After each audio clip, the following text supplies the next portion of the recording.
We're going to take a closer look tonight at another example of where, despite the conventional wisdom, there were people in the United States who actually were preparing to defend against the kind of attacks which occurred here on 9/11. The North American Aerospace Defense Command, NORAD for short, has been defending the skies over the U.S. and Canada for almost 50 years, 46 to be precise. USA Today reports that in the 2 years before the attacks on September the 11th, NORAD conducted exercises using hijacked airliners as weapons. And one target was the World Trade Center. Here's ABC's Brian Ross. President Bush has said again and again that no one could have imagined what Osama bin Laden ordered for September 11th. We knew he hated us, but there was nobody in our government, at least, and I don't think the prior government, that could envision flying airplanes into buildings on such a massive scale. But that turns out not to be true. U.S. military planners did envision and practice those very scenarios. As reported by USA Today, the North American Aerospace Defense Command, NORAD, conducted exercises with fighter jets, simulating hijacked planes flown into the World Trade Center in the 2 years before the attacks. Pentagon planners also envisioned the attack on the Pentagon 5 months before it happened. Isn't it a fact, sir, that prior to September 11, 2001, NORAD had already in the works plans to simulate in an exercise a simultaneous hijacking of 2 planes in the United States? Colonel Scott, do you have any data on that? I'm not aware of that, sir. I was not present at the time. That was Operation Amalgam Virgo. Yes, sir.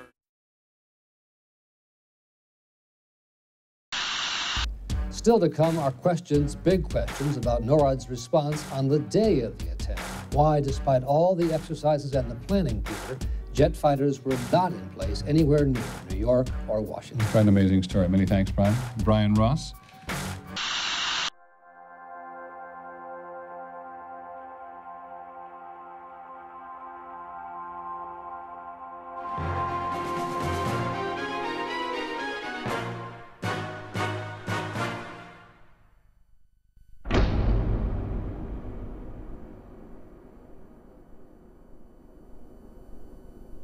What you are about to see is a series of terrorist attacks. This scenario is well researched, but fictional. We're just receiving news of an explosion in the London Underground near Hyde Park. This has not yet been confirmed by the police. There has been a second explosion in the Underground, this time close to Oxford Circus. Both explosions appear to have occurred on the trains as they were moving. We've got no further details at this stage, but we will bring you more information on this as soon as we get it. This is the kind of terrorist attack the government repeatedly says is going to happen. This is a mock exercise. Reports are coming in that a third explosion has now occurred on an Underground train approaching Vauxhall Station. Panorama has asked these advisors, officials and experts to share their extensive experience and knowledge of government, intelligence, emergencies, disasters and planning. They are here to give it to us straight. What would happen if there was a series of attacks across London?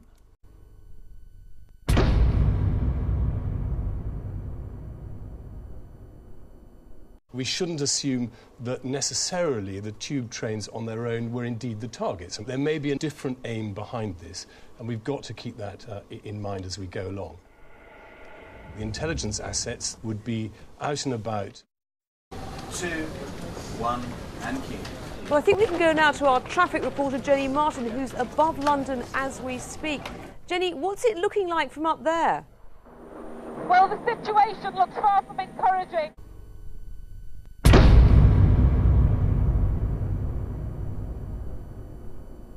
We can now confirm that a tanker carrying chlorine has exploded at the junction of Shoreditch High Street and Commercial Street.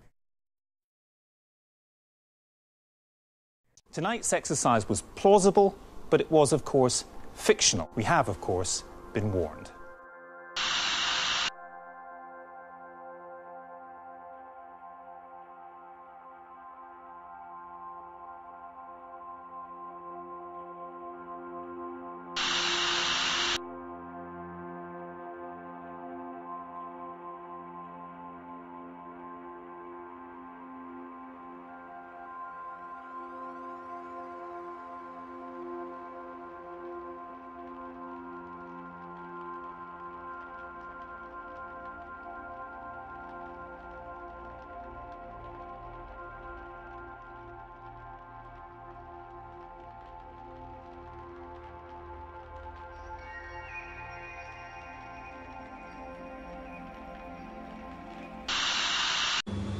On Tuesday, the 11th of September 2001, as American Airlines Flight 11 pushed back from the gate at 7:40 a.m., there happened to be a routine defense training exercise taking place at the U.S. Air Defense Command.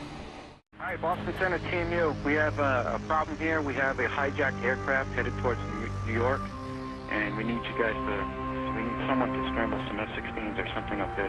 Is this real world or exercise? No, this is not an exercise manifest. This is not an exercise manifest. This is not an exercise manifest. So when the first reports for possible hijack came through from civilian air traffic control, 57 minutes later, some of the military thought the reports were part of the exercise. Okay, guys, listen up. Possibly a second hijack. Yep. Looking for a squawk, and I don't see it. We have smart terrorists today. They're not giving them a chance to squawk. We fought many phantoms that day. But this very interesting information, Katie, Matt, and Tom, from the FBI, they have been operating a massive exercise from their hostage rescue unit. All of their top teams, about 50 personnel, helicopters, equipment, were in Monterey, California for the last 2 days, scheduled to fly back today commercially. So all of those people are out of place. It's fair to say, according to sources that we've talked to here at NBC, that the FBI rescue operations and other FBI operations are really in chaos right now because they can't reach their officials in New York.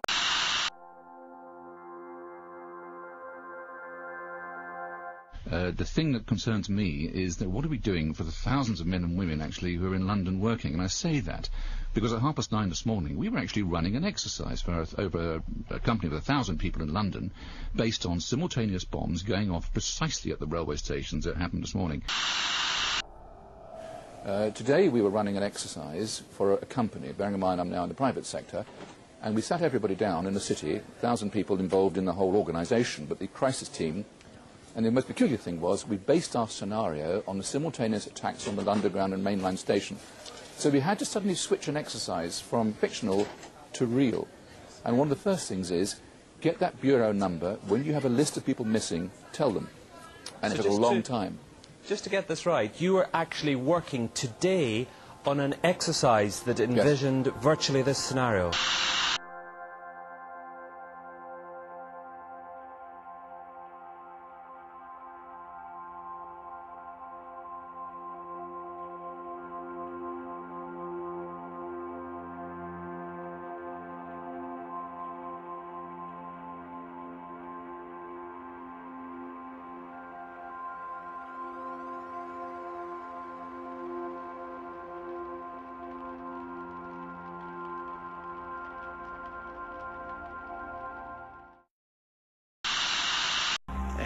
Clearly, something yesterday took place in New York that was not foreseen.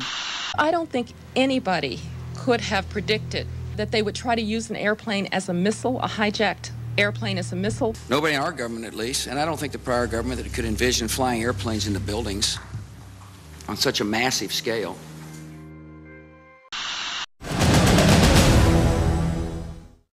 We were celebrating the successful bid for the Olympics. Only 2 weeks earlier, the threat level for the country had gone down. This was an intelligence failure. They came from the left field, they weren't on our radar, so you can imagine we were chasing our tail to find out exactly what had gone on. You're only as good as what you know. What you don't know about, you can't plan for. You can only plan for the unthinkable. No one would have imagined that UK citizens with a Yorkshire accent would have been responsible for 52 killings on the streets of London for the first time as suicide bombers.